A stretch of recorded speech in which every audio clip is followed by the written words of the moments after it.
Who's rocking the t-shirt today? Surprising. Yeah, it's getting warmer. 48 degrees and sunny here. Pretty good.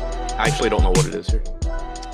What's going on, everybody? Welcome to the Awesemo.com NBA strategy show presented by No House Advantage.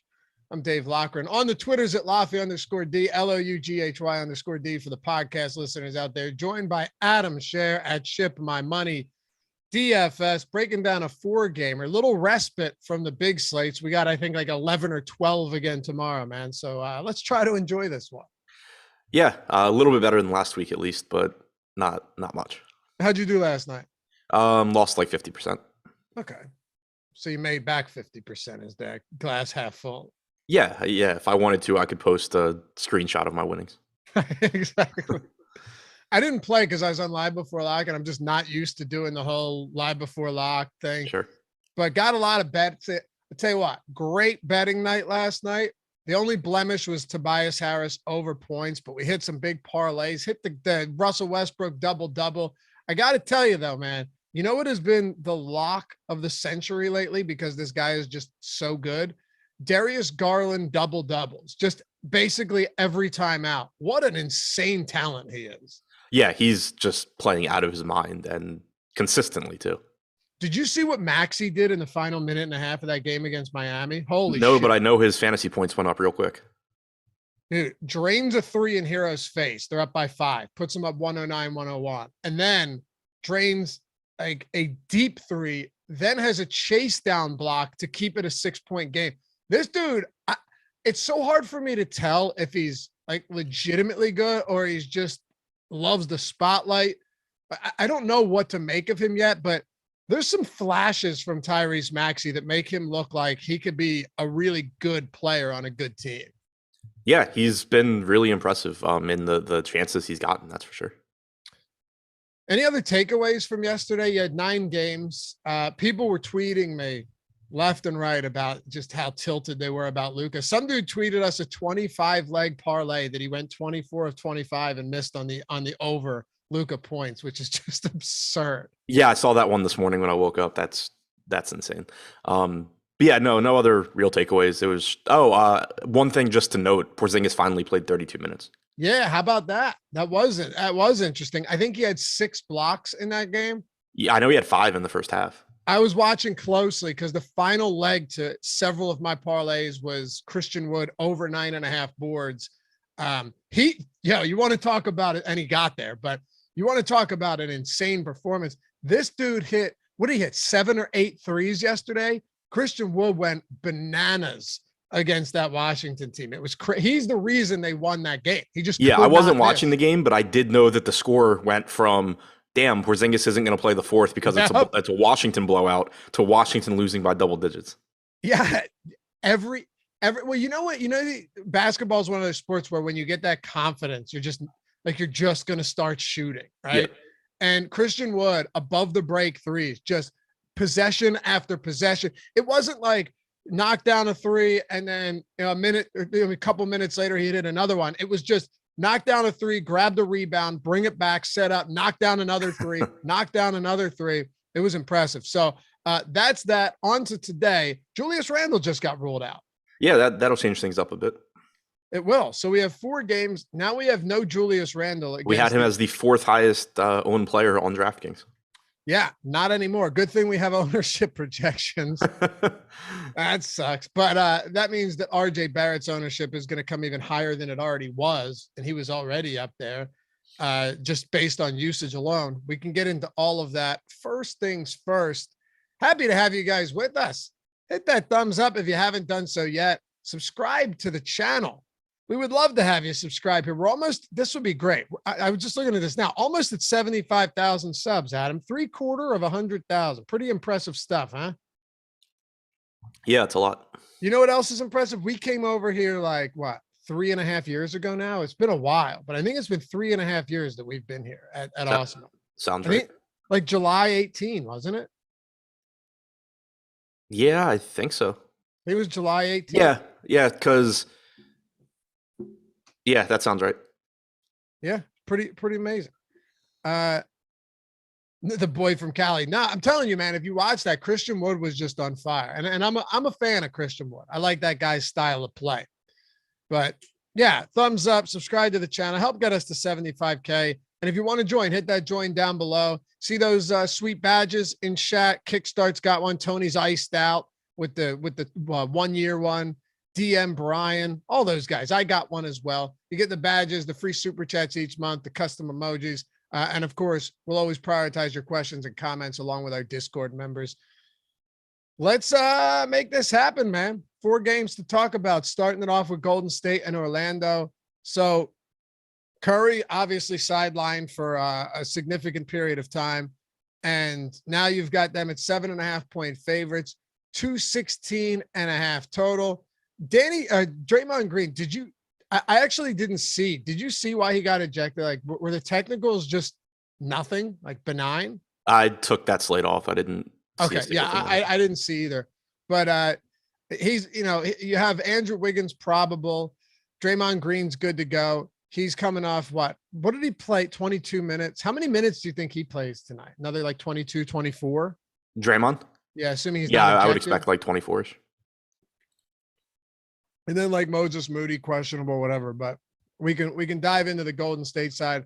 Of course, our ownership projections are up, but at this rate, just take it with not a grain of salt, but the Julius Randle news is going to shake a lot up on this slate straight out of the gate. And we get this right around 10 a.m.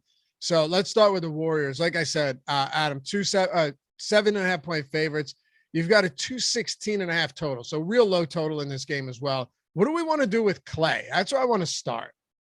I think he's really interesting in tournaments. It's kind of the same thing we saw the other day where he's a little bit more expensive than Jordan Poole and he's getting like half the ownership. I think that given the salaries, Poole is the better play, deserves to be higher owned, all of that. But I don't think you should necessarily have a 2-to-1 gap. Thompson's playing a lot of minutes. He is obviously going to get a lot of usage without Stephen Curry.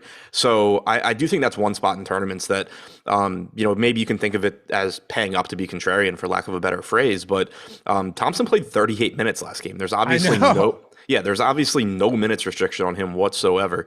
I think he looks like a very good play, and I just don't really think he should be getting half the ownership that Poole is. I thought the same thing. I mean, he still has. He's only played around, and I'm just taking this year. We could always go back, but 27% usage rate without Steph on the floor this season. It's not like his numbers are bad at all. 1.17 fantasy points per minute. You're not expecting like considerable numbers as a playmaker or as a rebounder, but 18% assist rate isn't bad for a guy that can drain 10 threes in a game. So I'm at 10% rebound rate. I am definitely interested here. And the thing that stood out the most to me, I think you made a salient point there, but when you look at him and Jordan Poole, the ownership gap is huge, but it's not like Klay Thompson is $2,500 more expensive than him either. I mean, should they probably be around the same, like at the same price? Yeah, probably. But doubling the ownership on a 4-game slate, if that sticks, especially against Orlando, it's really interesting spot. Yeah, and to be clear, I'm not even advocating for playing less Poole necessarily. No, for sure. I think he's a really good play as well. He's at about a fantasy point per minute when he has shared the floor with Clay without Curry out there. He's, he played 36 minutes last game. He's likely to be in that same range again. I think at 7,400, Poole looks good as well. It's just that I think Clay should be higher than he is. I agree. What do you think of Wiggins today?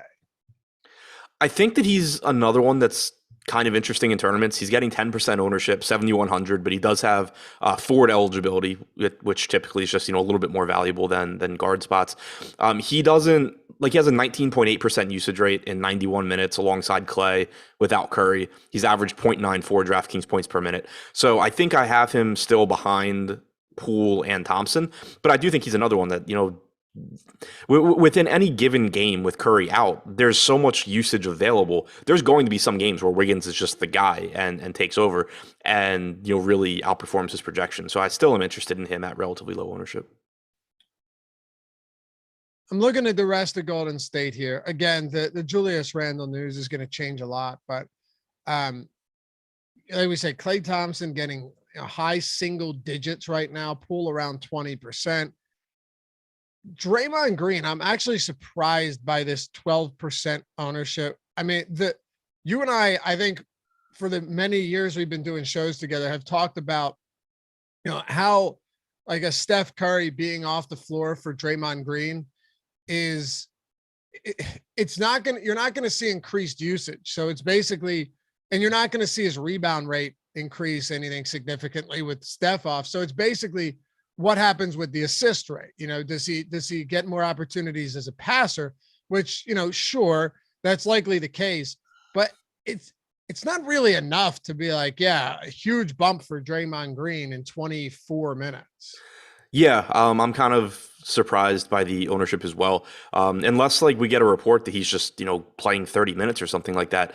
6K is a pretty difficult price tag for someone like Draymond to exceed in 24 to 26 minutes. And like you were saying, like Clay being active, I think is a benefit for Draymond. It does at least give him another shooter to pass to, even without Curry. But like you were saying, it's not like Draymond's going to take on additional usage. He can't shoot and he knows it.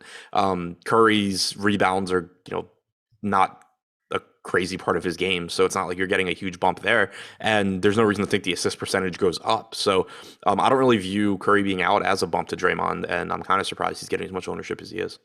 Are there any other spots here? And when we have 4 games, you guys know this, we'll always try and, look at everything from each team. Whereas with 9 games, it's a lot easier to just hit on stuff that seems more important. Are there any other spots that are viable here? Kevon Looney, Kuminga, any other guys that stand out or at least make sense? I think on a 4-gamer, taking some shots at any of Looney, Porter, Kuminga, even Bjelica played 24 minutes last game, could make some sense. I wouldn't want more than one of Looney. Wait, is Bjelica out? What's up? Is Bjelica out? No, I didn't see that he was out. Okay. Unless the news came. Yeah, no, he's not. Never mind. Yeah, so I wouldn't want more than one of them in the same lineup, but Bjelica is only 3,900. He's a good point per minute guy. If Looney plays 24 to 26 minutes, he's likely to be fine at 4,800. And then similarly, last game you got like 22 or 23 minutes from Kuminga, 29 from Porter. They're both between 4 and 5K. Neither one stands out, but it's not that difficult to see how one of them could have a good game.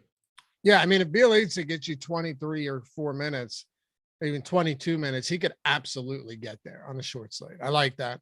What about Orlando on the other side? No Jalen Suggs today. Everybody else should be active, good to go. Wendell Carter Jr.'s price is coming up considerably. It's definitely not as good a matchup as he's been seeing recently.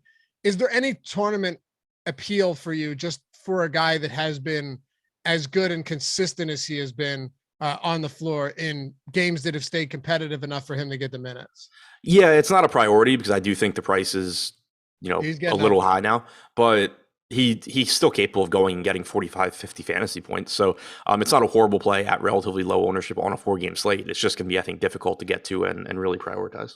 So here's what I was talking about with the Randall news. And again, we'll get into all of that in just a second, but do you think Mo Wagner and RJ Hampton continue to get this same ownership once we get an update on an updated run of ownership? Probably not, because you're just going to get more stuff opening up from the Knicks. That's what I'm saying. I don't think so either. Do you like them right now? I mean, just given the context of the slate, knowing what we do with Randall. Yeah, I mean, they're playable. Like, it's a 4-game slate. Mo Wagner's 4K flat. Hampton is 3,900. Suggs is out again, so you should get another Hampton start. He's not a great point per minute guy. He's likely to play anywhere from like 24 to 30 minutes. So he looks like a pretty decent value. And then similarly, coming off the bench, Wagner is a very good point per minute guy. He's likely to give you anywhere from like 18 to 22 minutes. At 4K, that works, but you are probably just going to get more appealing value out of New York now. My other question too is, like, Cole Anthony, what's the upside right now, especially in a matchup with the Golden State Warriors? I understand, a few times this season he's pieced together some big games, but for the most part, you have a pretty good idea what you're getting with Cole Anthony. And just as an example, not to, be a game log watcher here, but I think it's relevant in this case. He hasn't hit 40 fantasy points since the 16th since before the All-Star break, right? So you're getting some of these games with modest production. He's not wildly priced. Like, he's 6,300, which is fine, but It's so hard to prioritize a guy like Cole Anthony when you have a pretty good idea of where he's going to finish each night, especially against the Warriors. Yeah, and I mean the playing time is a bit of a concern as well, just because even without Suggs, Orlando's running a relatively deep rotation. You have Markelle Fultz in there now playing 18 to 20 minutes. So, expecting around 30 minutes or so from Anthony is fair, but there were times this year where you could pretty easily expect 34 plus, and that's a lot less likely now. He has been productive without Suggs on the floor. He's averaged 1.11 DraftKings points per minute in 1,250 minutes played, 26.5% usage rate, 30.7% assist percentage. I do think there's still a high ceiling. Like even going back, looking at those recent games, you go back 2 games ago against Detroit, he had 31.75 DraftKings points, but he shot 4 for 15 from the field. There's still ways for him to put up a big score, but I agree that he's not really a priority here in a difficult matchup and at what I think is a pretty fair price tag. Okay. His usage just isn't that high though, right? Like what's his usage rate over the last month? It's got to be like 22%. Over the last month. Yeah, like over the last month, go back to the All-Star break or whatever, which is right around a month. Yeah. 21.6 over the last 30 days. Nailed it. Yeah. So it's fine. It's just, he's not particularly great at anything. And I think your point about the minutes, but Fultz is getting 12% right now too. And it's not even like his minimum salary. You're paying $4,200 for a guy that you're hoping gets to 20 minutes. Yeah, I mean, I get it on Fultz just in the sense that it's a 4-game slate and he's going to land in some lineups at 4,200. But the fact that you can't expect more than 18 to 20 minutes is a problem. Like he's been really, really productive so far this year. 1.19 DraftKings points per minute, 25% usage rate, 44% assist percentage. You probably see the assist percentage come down a little bit as the sample gets larger, but it is worth noting that even if you go back to when Fultz first joined Orlando, if you take all of the other point guards that he could have possibly been playing with off the floor, he over that time, has close to a 40% assist percentage and 25% usage rate. So I do think that for the most part, you continue to see high level production from Fultz for as long as he's playing limited minutes off the bench. But it's still just, in 18 to 20 minutes, it's difficult for somebody to put up a score that you absolutely have to have. So I get him fitting into some lineups with it only being a 4-game slate, but the minutes limit is a legitimate concern still. Anybody else from this game on either side before we talk about Atlanta and the Knicks? If you land on a little bit of Franz Wagner, that's fine as well. But no, I think that covers it. All right, let's get to the Hawks here and the New York Knicks. Before we do, though, we got free content on the site. If you're looking to get into that, 3 different pieces of free content today because you got PGA coming up on Thursday. PGA Top Golfers Tool, insanely valuable tool. That's totally free. NBA player projections, NHL ownership projections, all of them 100% free. You don't need an account or anything like that. Just jump on in and check them out. You'll see it under the PGA drop down or NBA or whatever it is.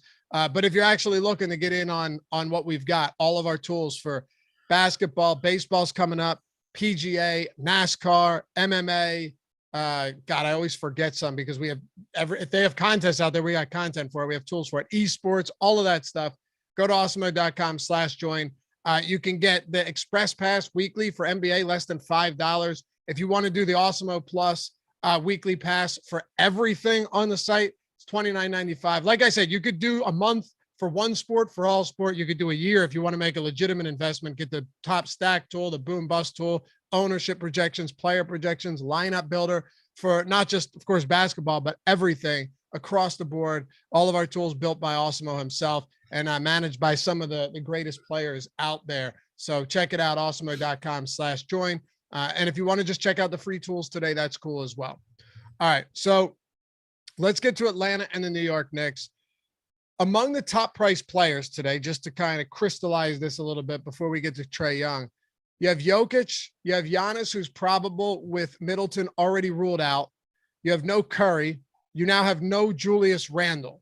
So that brings us to Trae Young. It's essentially just the 3 of those guys, Adam, but 2 of them in Jokic and Giannis are a clear pricing tier ahead of Trae. Jokic is $2,000 more expensive on DraftKings. Giannis is $1,700 more expensive. So what does that do to Trae Young's value tonight? It typically is just going to mean that he's going to get a lot of ownership, and I think that he should. But whenever you get somebody, as good as Young, that like clearly people are going to want to get into their lineups, and there's nobody else in that pricing tier, it just naturally becomes easier for that person to get into lineups because whenever you land in that price range, it's not like you have to choose between him and Morant and SGA or something like that. It's just you're playing Trae Young if you land in that price range. So I do expect him to be popular, and I think that he should. I think it's going to be a pretty useful part of roster construction. The matchup against the Knicks isn't great, but it's not something I'm overly concerned about either. You still have no John Collins. You have Bogdanovich questionable, which actually could be a big deal for Young.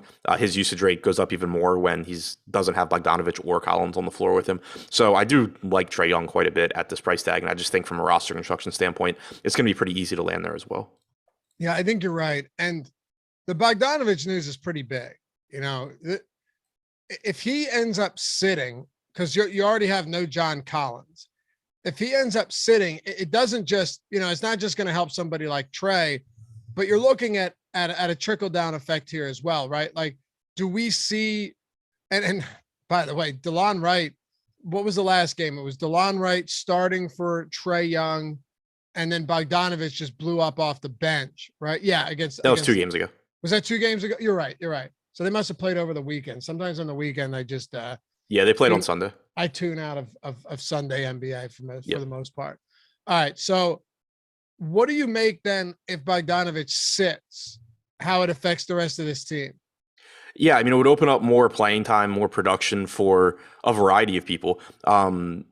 I already mentioned it with Young, but 1.52 DraftKings points per minute without Collins or Bogdanovich on the floor this year. But you also would just get more solidified playing time for Kevin Huerter, for DeAndre Hunter, for Gallinari to some extent.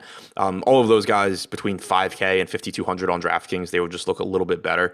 DeLon Wright could play a bit more. He played 26 minutes last game, but his salary has come up enough to where I don't think you're getting to him unless like Trae Young were a surprise scratch or something. So I think it's mostly that Young just takes on even more usage, and then you can just feel even a little bit better about the playing time for guys like Huerter and Hunter and Gallinari. Last game, for example, Huerter played 18 minutes, Hunter played 25, Bogdanovich played 32, and Wright played 27. So I think if you're taking out those Bogdanovich minutes, you can certainly feel better about Huerter and Hunter getting a little bit more run. Anybody else here right now look good to you from just assuming that Bogdanovich is in, whether it's Gallo or Gallinari or even Clint Capella at the 5? Yeah, I mean, I never mind getting to Capella when Collins is out. He played another 30 minutes last game. He's typically giving you 28 to 30 minutes a game without Collins. He's played 17 games now without him, 1.18 DraftKings points per minute, 28.7 minutes per game, $6,400 price tag. Kind of just, I think, a correct price, but on a 4-game slate, when guys are priced correctly, you still typically end up getting a decent amount. So let's look at the Knicks here. No Julius Randle today. He's missed 2 games this season, right? Oh man. All right. So I'm just looking to see the one game Obi Toppin started, but he also had like Miles McBride in the starting lineup, RJ Barrett, Mitchell Robinson, Evan Fournier. All right. Alec Burks came off the bench. And then the other game, they were back to back. It was the 31st of December and then January 2nd. Toppin started both of them. Same starting lineup outside of Taj Gibson starting over Mitchell Robinson in the second one. Who do you think starts today for Randall? I assume Toppin. You would think so, right? Yeah. I mean, they could do different things, but I assume it'll be Toppin. Miles McBride's listed as out with the G League. We know Reddish is out. So, yeah, I mean, unless they slide Barrett down, I don't have any reason to think it's not Toppin based on what we've seen. Yeah, just you would think it makes the most sense. I mean, is he exclusively? Yeah, so like last game, he played every minute behind Randall that Randall didn't play. Right. That's the other thing is, especially in the front court, for the most part, the Knicks rotations are like, Robinson or Sims play almost every center minute. Randall or Toppin play almost every minute at the 4. It would be a really weird change, like in rotations from Tibbs if he was just like, oh, well, we're going to start quickly and play Barrett at the 4. Exactly. Like, could they try that? Sure, but it would be really, really weird for them to do it. Right. Yeah. I mean, they are basically filling 48 minutes at the position. Right. And not to mention, like you said, we have 2 games without Randall this year, and Toppin played 27 and 45 minutes. Did he get 45 in one? I didn't look at the minutes in the second one. I think it might have gone to overtime, but yeah. Still a lot of minutes. Yeah, I didn't look at the rotations. I just looked at the total minutes played. And he really hasn't been a terrible per minute guy this year. I mean, granted, in the starting lineup, you would expect some of that to decline, but he's $3,200. Is there any reason to believe that right now, with what we know, he's not, one of, if not the highest owned value play on the slate? For what it's worth, he played a legit 45.2 minutes in 4 quarters. There's Tom Thibodeau for you, man. Yeah. But, obviously you're not expecting that to happen again. But yeah, 3,200, he, I think, clearly looks like one of the best point per dollar values, assuming he's in the starting lineup. Even if he's not in the starting lineup, he's probably getting more playing time than he's priced for. So one way or the other, he's going to be a good value. But assuming he starts, I think it's just going to be, pretty difficult to get away from. 0.94 DraftKings points per minute for him so far this season. Like you said, you can say what you want about him as an NBA player, but he produces at a decent rate, especially for somebody that's $3,200.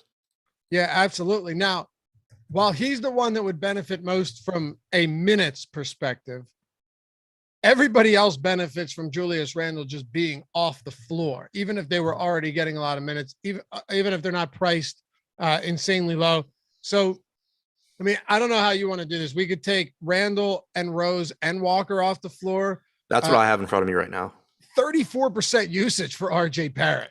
Yeah, 300 minutes played for Barrett without Rose, Kemba, or Randall, 33.7% usage, and a 28% assist percentage. That's the one thing with Randall. Like, he does everything, at least to some extent, when he's out there. So you're not just talking about increased usage. You're talking about more assist opportunities as well. 1.17 DraftKings points per minute there. Alec Burks, 396 minutes, 1.08 DraftKings points per minute, 22.5% usage rate, 20.7% assist percentage. I'm looking now to see what happens to Burks' rates when you put Barrett on the floor. He's played 104 minutes alongside Barrett without any of those other guys. Still at 1.06 DraftKings points per minute, about a 21% usage rate. So it makes him look better. I would expect there to be more production available for Evan Fournier as well. It just makes this whole team look better across the board. I wonder if you see, like, because Emmanuel Quickly is one of these guys who is also, just with Randall off the floor, a lot of minutes because he's coming off the bench, 30% assist rate. What's his 25% usage rate? I think he's around the fantasy point per minute, right? 1.03. Is you think there's a way that he gets a few extra minutes today and ends up being the guy where Toppin doesn't get to, 35 minutes and they just maybe go a little bit smaller? I think there's multiple paths to quickly getting there because he already has the path where he plays minutes over Evan Fournier that we see sometimes. Right. And so like that still exists. But yeah, it's, there's ways this game can break where, they don't give Toppin a million minutes and you do get some smaller lineups. So I think I'm interested in quickly in tournaments, especially assuming the ownership is going to be relatively low because at 5,100, it's not like he's free, but if he were to get 26 to 28 minutes, he would still look pretty good. Like you said, over a fantasy point per minute without those 3 guys on the floor. So I do like Quickly in tournaments as long as the ownership is relatively low. Conversely, if people are going to Quickly and not going to Fournier, I like Fournier in tournaments as well. For sure. Quickly's also playing well too. So yeah, he's getting to the line at an insane clip right now. Anything else for the Knicks? Obviously, right now, the most interesting part on the slate, given that we just got the Randall news. The only other thing I'd mention, I guess, is that Quentin Grimes is back. He'd been out for a while. So that is just, one more body they have, but it's still a really shorthanded team. Boom, 100 likes. Thank you, guys. And like I said, help us get the 75K subs if you haven't joined and you're watching and you like this stuff. It'll help you too, And if you hate it, we will gladly refund your misery. Just unclick and never hear from us again. How many minutes? What's up? I wanted to see because the other thing that somebody mentioned it in chat and I think is worth looking at. The other thing that could mess up what we're talking about is if they go with Taj Gibson instead of Toppin. I don't think that would be the case, but I'm looking to see Gibson alongside Mitchell against the Hawks, though. Yeah, I mean he's played 46 minutes alongside Robinson this year, and a matchup against Gallinari isn't. It doesn't make a lot of sense. Doesn't make a lot of sense. Yeah. No. So I mean, could it happen? Yeah, we've said no. That would see. That's why Josh always takes the hard stance on stuff, and it'd be like 0 chance, never gonna happen. Right. You and I try and be a little bit more nuanced, where we're like, well, that would be dumb, but dumb things happen a lot, right? So it's possible, but it doesn't seem likely. Doesn't seem likely. Yeah, agreed. I'm trying to decide if I think you look like Jalen Brunson. Yeah, I mean, a couple things wrong with that. I'm looking too. I can see it. I can. You look like an alarming number of people. It's like I can find like similarities between you and like almost anybody that I look at. I like nothing like Jalen Brunson. You have like a similar shaped face. Yeah, I disagree. One of them I see a little bit. Not really though. Jalen Brunson. You're right though. You get a lot of different comps all of the time, and you somehow lead that charge. Yeah, I think you look like pretty much everybody. So I know. In general, it's just, you're just wildly wrong on everything. Then if you think like everybody, I don't know. But if you haven't checked out No House Advantage yet, no better time to do it than right now. Throw that up on the screen, Jordan. If we have a link, let's get people in on that, because if you sign up and deposit using the promo code Awesemo, AWESEMO, everybody, all new users get a $25 deposit bonus when they sign up.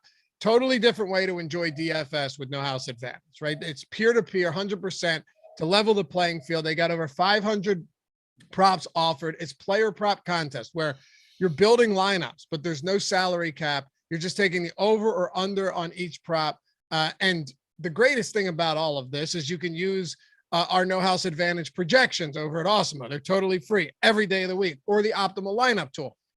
Or you can use my betting video that comes out around 2:00 Eastern, Monday through Friday over at the Odd Shopper channel. 7-0 yesterday. That's the death knell for today. I had to do it though.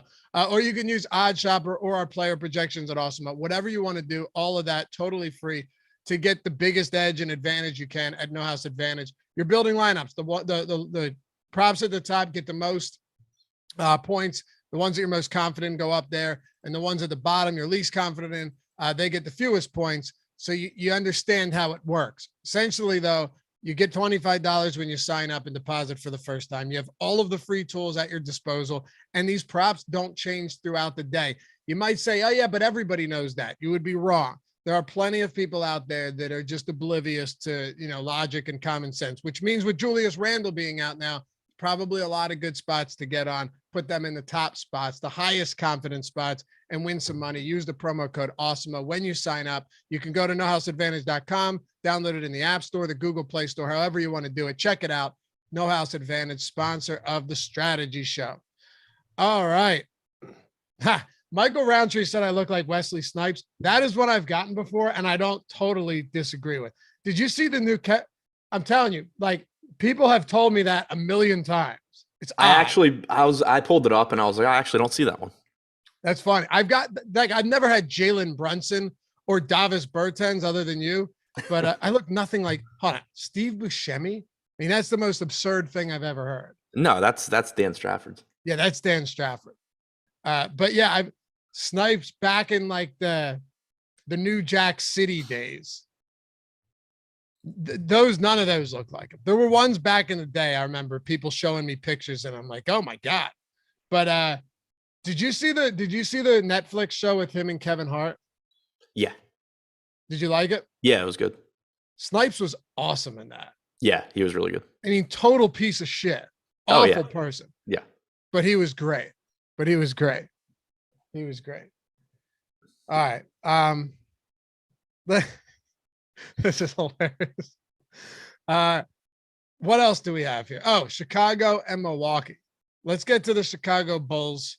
Kick it off with DeMar DeRozan up top. Motherfucker. Yeah, I got to turn this off. I have the text read through my ear in a female Australian accent, and sometimes someone will just send me some diatribe, and it won't shut up when I'm trying to. It's stupid. All right, talk to me about the Chicago Bulls up top. The spread on this game right now, Bulls are getting 6.5, 231 total. Yeah, pretty favorable pricing here. We've seen pricing drop for DeRozan, Vooch, Loughran recently, much more affordable than they were a couple of weeks ago. Makes them a little bit easier to get to. Kind of the same thing that we say about them all the time, where it's really difficult to point to one and say like, oh, this is the game where they're going to go nuts. But within any given game, obviously there's a lot of upside with all three of those guys. And at their current price tags, it becomes even easier to get to them. And then the guy actually leading the way in ownership right now, at least from Chicago, is Alex Caruso. He replaced Awesemo in the starting lineup yesterday. He ended up playing like 32 and a half minutes. He's around, 0.8 fantasy point per minute guy. So at 4,100, if he is going to give you another 32 minutes, he looks like a very solid value option. We have Caruso right now as the highest owned player on the slate. Yeah, I mean, that obviously is going to change when we get an update. But I still wouldn't be surprised if he remains the most popular Bull. I think you're right, but it's crazy how much of this team is getting ownership, right? Oh yeah. Yeah, it's crazy, the difference that a week or two can make, because it's almost like they overcorrected, because for a while you had Loughran out and then Vooch out, and DeRozan was pushing 10K and Vooch was pushing 10K, and it was just like, with all three of those guys back in, it's really tough to get there. But then DraftKings just kind of slashed like $1,000 off of everybody overnight a couple days ago. So now all three of the main pieces look very good. All of them do. Yeah. It's funny because this team just falls off a cliff. You have Caruso, Loughran, DeRozan, and Vooch all at 20+%, and then just plummets down to 6%. So it's really a tale of two teams here for Chicago against Milwaukee. Once you get down to like Javonte Green and Dosunmu and those guys, they're just non-existent in terms of ownership, even on a 4-game slate, which says a lot. Yeah, and like Javonte Green at 3,500, he did play 30 minutes yesterday. The playing time is pretty volatile, but you could make a case on a 4-game slate for getting to some. But I do think that he's the kind of guy that like falls off pretty quickly once you get that Knicks news, because he's not a very good point per minute guy. His playing time's volatile, and you're just going to end up with better value now. If you had to prioritize the big three, right, so to speak, Loughran, DeRozan, Vooch, how would you do it today? Is there any real differentiator? I think it's kind of just what position do you need in your lineup. I think that they are all very, very similar. All right, let's move to excuse me. Let's move to Milwaukee then. Giannis with no Chris Middleton, Drew Holiday with no Chris Middleton. And Middleton had been playing well too, and now he's sidelined for this one. Already been ruled out. Let's just go ahead. This is, similar to the New York Knicks losing, one of your key players. Let's go ahead and break this down from top to bottom, starting with Giannis. Yeah, I mean, it makes Giannis look a little bit better than he already would have. You're obviously taking a mid-20s usage guy off the floor. You're most likely replacing him with Pat Connaughton, who is nowhere close to a mid-20s usage guy. Without Middleton on the floor this year, 1.73 DraftKings points per minute for Giannis, 1.29 for Holiday. Makes the game a little bit more likely to stay close as well, which is obviously a big deal, especially for Giannis when you're talking about someone that averages that many fantasy points per minute, but that is pretty frequently involved in blowouts and loses minutes as a result. Taking Middleton out makes it a little bit more likely this game's competitive. You can get 34 or 35 minutes from Giannis. So I think him and Holiday look like the two clear priorities from Milwaukee. I still think you can get to some Portis, but Giannis and Holiday, I think, clearly the top. And then Pat Connaughton, if he does start in place of Middleton, $3,700, I think ends up being a decent value. Who did I say you looked like that you got wildly offended by? Dustin May. That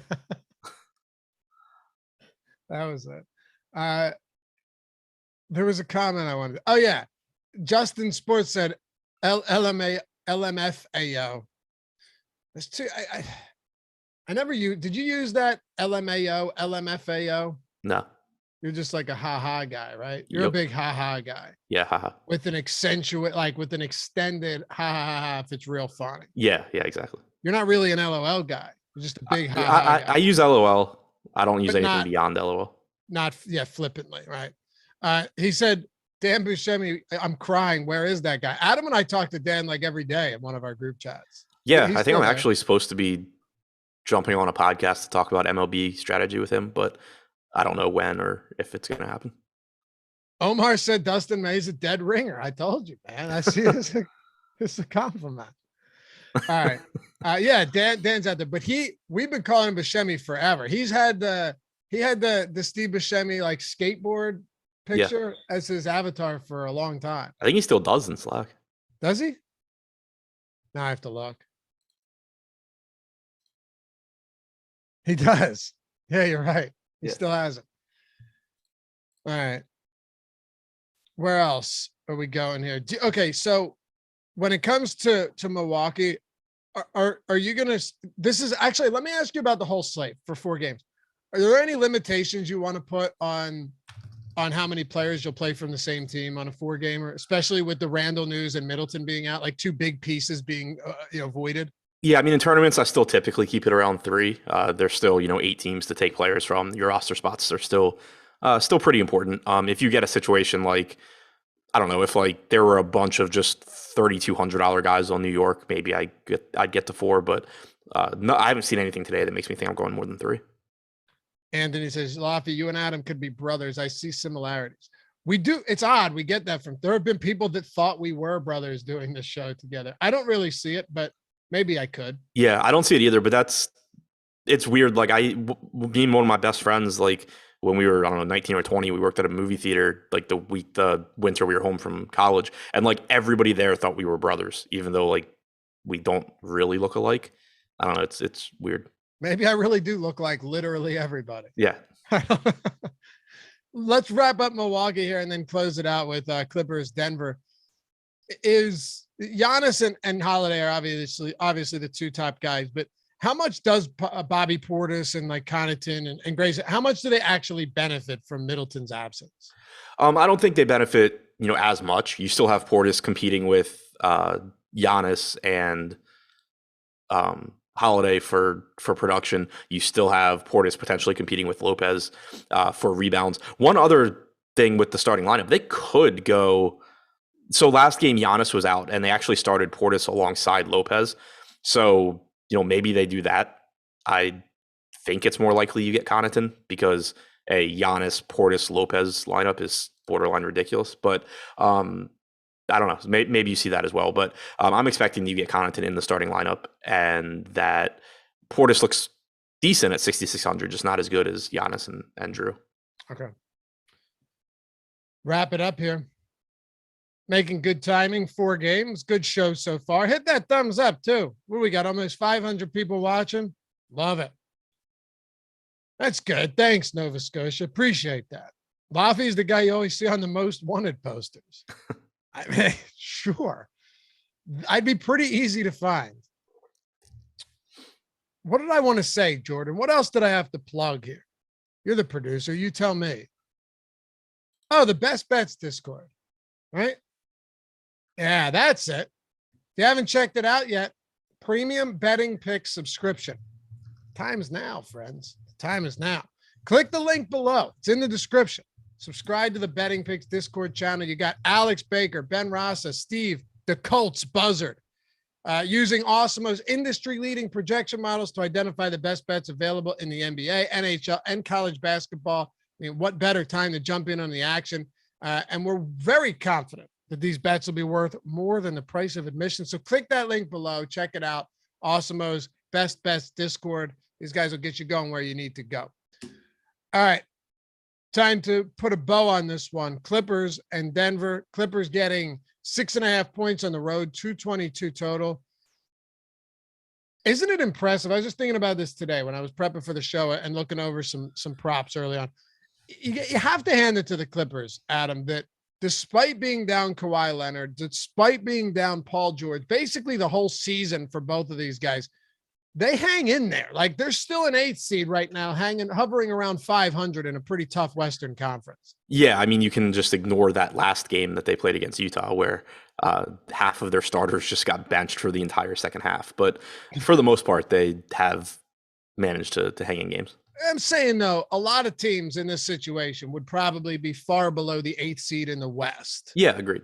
Like you have some good teams in the Western Conference. You got 7 teams with 42 plus wins, which is saying a lot. So, yeah. By the way, I'm not saying the Clippers are good. I'm saying they've taken very little and made a lot more than most teams or coaches would be able to make of it. That's all. Yeah, I agree with that. They're a team where if you just tell me the players that have been active for most of the year, and then I have to guess where they are in the playoffs, I'm guessing lower than 8th. Yeah, a lot lower than 8th. Yeah. But from a DFS standpoint, you start, and Reggie Jackson has played well. Let's credit him. He's getting some ownership today.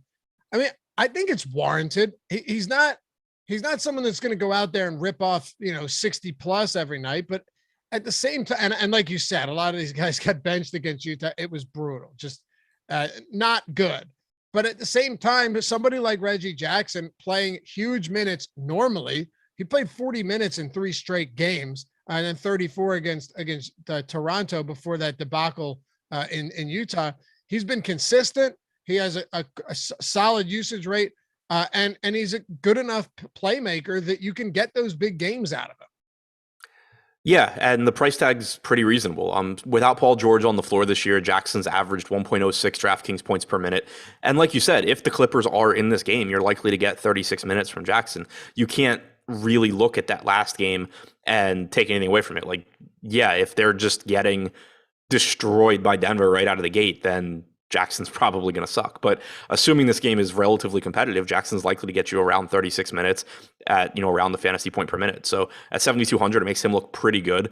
And then I think you get kind of a step down, and you get, you can take shots at Batum, Morris, Zubats. I think in tournaments, Hartenstein's kind of interesting as well. 4,800 for him isn't a great price tag in the sense that on average, he's not going to get there. Like if this game goes according to plan, you're probably getting like 28 minutes for Zubats, like 20 for Hartenstein, and that's not great. But if Zubats gets in foul trouble, if the game, just goes in a different direction where like the second unit's playing well, Hartenstein's playing well, he can get more minutes. He shouldn't get much ownership here, but he does have a really high ceiling, especially getting the bulk of his minutes against that second unit for Denver. Anthony Marcus, if y'all ever been among a group of friends and someone says you look like someone within the group that you thought was really unattractive, can't say I have. Only you guys pay me those honors. That's only you guys. Andrew Kang, what's up, guys? Thanks for the super chat, man. I tweeted you guys a 25 leg parlay where Luka crushed me. LOL. Yeah, that was rough, dude. And I see what you're doing. Like, obviously, a lot of those are heavy favorites, but I think you still got the odds to what, like 60 to 1 or something like that. But yeah, 24-25 is tough, especially when that was the late game, only 8:30 game. So rough. But thanks for the super chat, man. Better luck next time. Anybody else for the Clippers, or should we round it out with the Nuggets? No, I think that's it from the Clippers. All right. So, Nikola Jokic is very expensive, but this is a matchup that he's dominated this season, and there's no reason to believe he shouldn't do it again. Denver is the Clippers are one of those teams that, struggle to rebounds. Opponent rebounds are very high against them, 3rd in the league. Zubats is a foul machine. And I think, Jokic had one of his 90 fantasy point games was actually against this Clippers, for what it's worth. But ultimately, it doesn't really matter who he's facing. This is not the most difficult matchup whatsoever. And at this current point, you've got him pulling about half of Giannis's ownership. Yeah, I was going to say that's the really logical spot to look. Is Jokic obviously looks great. Giannis looks great. I think that Giannis gets a slight edge, 1, because of Middleton being out, 2, because he has power forward eligibility as well. But I also don't think he should be twice as popular as Jokic. I mean, these are clearly the top 2 projected players on the slate. And within a 1-game sample size, I mean, Jokic is probably still winning like 40 to 45% of the time. It feels that way. Still some good players in Milwaukee. The thing about Denver is Jokic is like the only good player here. Go look at DraftKings. Just pull this up. You guys pull this up. Look at the second highest priced player on the Nuggets. Who do you think? Barton? 5,100? Barton. Oh, Highland was not going to be my guess. Bones Highland at 5,300. Yeah. Is the second highest priced player. 12,400 for Jokic, 5,300 for Bones Highland. It tells you everything you need to know about, where this production on the Denver Nuggets comes from. Yeah, and the fact that none of them still stand out. I mean, they're getting really cheap. Like you have Barton at 5,100, Gordon at 5K, Morris at 4,600. Especially on a 4-game slate, you can certainly be playing those guys, and they are all getting a bit of ownership. Morris at 16%, Barton at 15%, Gordon at 12.5%. That makes sense to me on this slate. I do think that they're a little bit underpriced here, but it's just crazy that you can have an entire team that is at least $7,000 less expensive than the highest priced player on the team, and none of them stand out as like top tier plays at all. Yeah. Like you have Monty Morris and Barton and Gordon all getting like what, 12, 13, 15%, but that's just standard on a 4-game slate. Right. Anyway. That's just saying like, yeah, these guys are neutral plays and you're going to just get them in some lineups. Right. And it's from an analysis standpoint, what do you really say about them outside of their neutral plays, and you'll get a little bit of them? There's nothing at all that stands out as here's why he makes for a good play today. There's just nothing. Right. Especially because those guys haven't even been playing a ton of minutes, which is crazy because the second unit on this team is so bad. You would think that, for one, I can't believe that they haven't just been staggering like Will Barton or Aaron Gordon with the second unit. And two, playing their starters more. But I mean, I guess it's just a case of it doesn't matter that much in the regular season. They obviously will in the postseason, but yeah, like you're talking like 30 minutes a game from, Barton, Gordon, Morris. So in addition to them losing all of their production to Jokic, basically, they're also not playing a ton of minutes. All right, man. Well, that'll do it for us. Shout out to Jordan Klein for producing the show. Remember, we got a ton of stuff coming up throughout the day. What's today? Tuesday. We had the PGA strategy show. Somebody said that PGA starts tomorrow. Is that accurate? I don't know. I don't know either. I just assumed it started on Thursday. Locks Wednesday. Do we have a PGA? Do we not have a PGA Live Before Lock show? Okay. So it's okay. Anyway, PGA strategy at 1. NHL strategy at 2, No House Advantage at 3:30. You got the Locks Before Lock at 4:30, NBA Deeper Dive at 5, NBA Live Before Lock at 6. So we'll be with you throughout the day. Shout out to Adam. Follow him at Ship My Money DFS. Follow me at Lafayette_D. All right. Dustin May, Jalen Brunson signing off. We'll see you back here tomorrow on the Strategy Show. Peace.